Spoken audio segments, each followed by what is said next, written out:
Welcome to my course, The Ministry of Leviathan.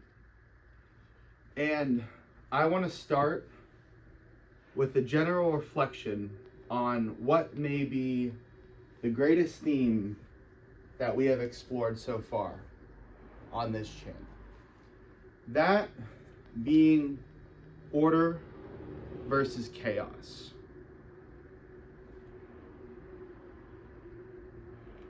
I have made the argument that under divine sovereignty, the miraculous part is that in a system where there is infinite chaos available, man nonetheless emerges on an ordered trajectory. And we have traced this dynamic moving through the lives of individuals. Now, recently, through the Mathematics Behind Sanctification course and the Local, Global, Local course, we have begun to extend this investigation to apply to the study of groups. An individual is formed, an individual is shaped, an individual is situated within a group, and from there they act, and the group acts back on them.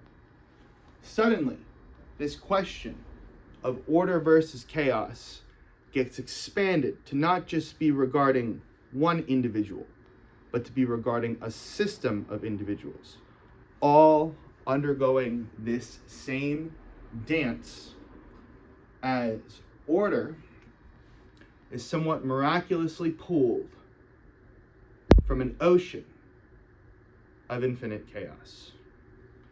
Now, we've discussed systems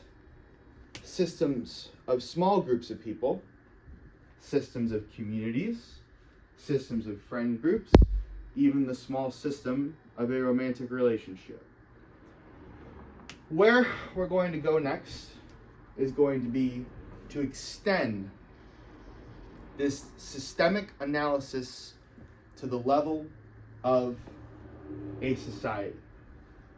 Now, on a societal level, perhaps a global level, we see such a more vast potential for disorder than we see in an individual's life.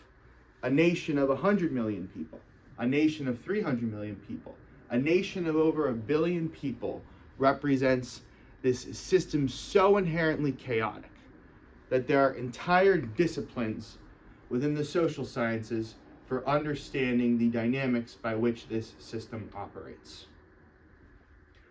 Today, I want to talk about the management of that system being placed on a continuum. In political science, this becomes the question of freedom versus security.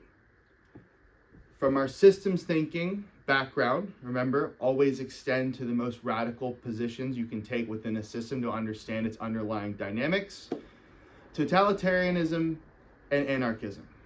But I want to situate this debate within my side of the aisle, that being in America, the right side, the Republican side.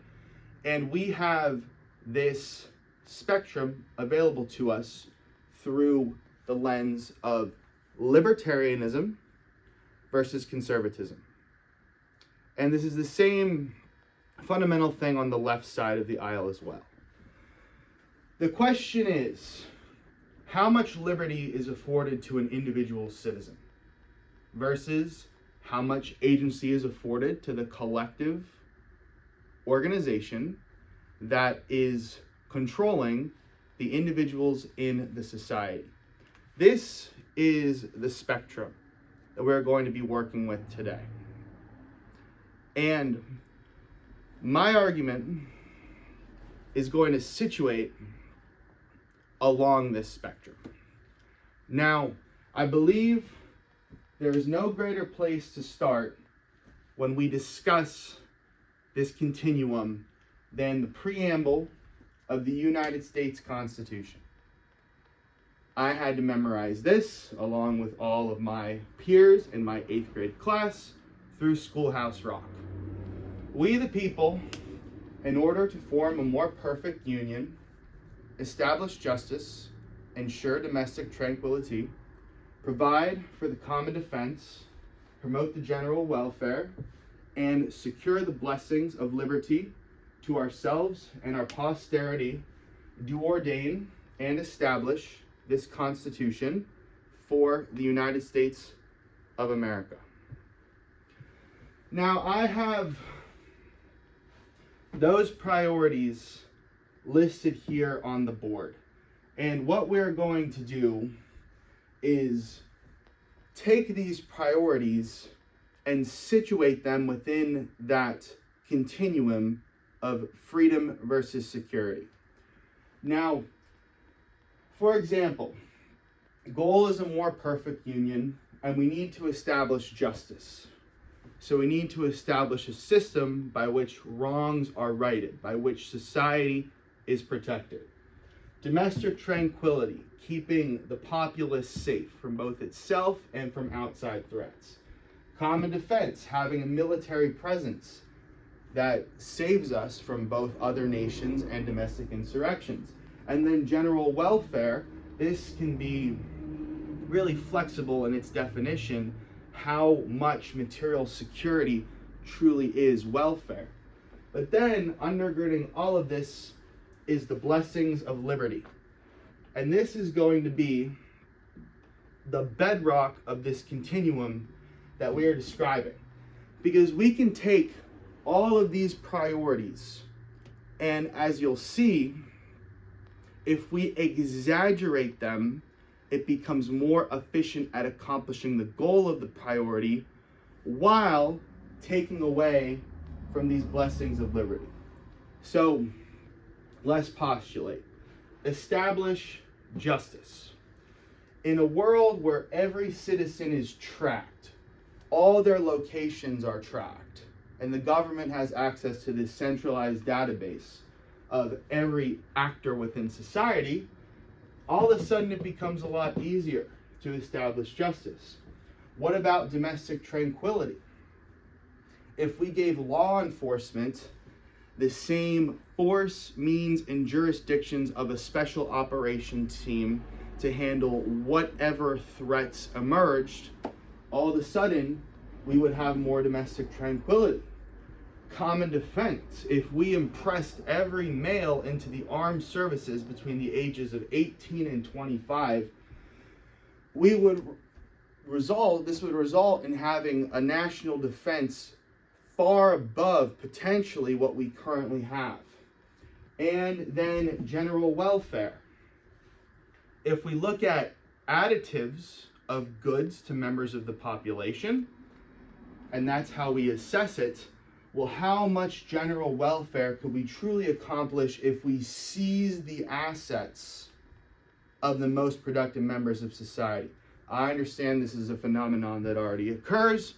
Maximize it. Dramatize it. Exponential. Now, as you can see, by carrying out any one of these goals to its logical extreme, you find yourself accomplishing all of these goals to a much higher degree, however, limiting these blessings of liberty to ourselves and our posterity. And these set of priorities are just a snapshot for what I want to tease out as the continuum for analyzing freedom versus security. Now, I know you've probably heard the famous quote, "Those who trade liberty for security deserve neither and will lose both." But I want to contextualize that quote with a personal example. My brother passed away in May of this year. He passed away from an overdose.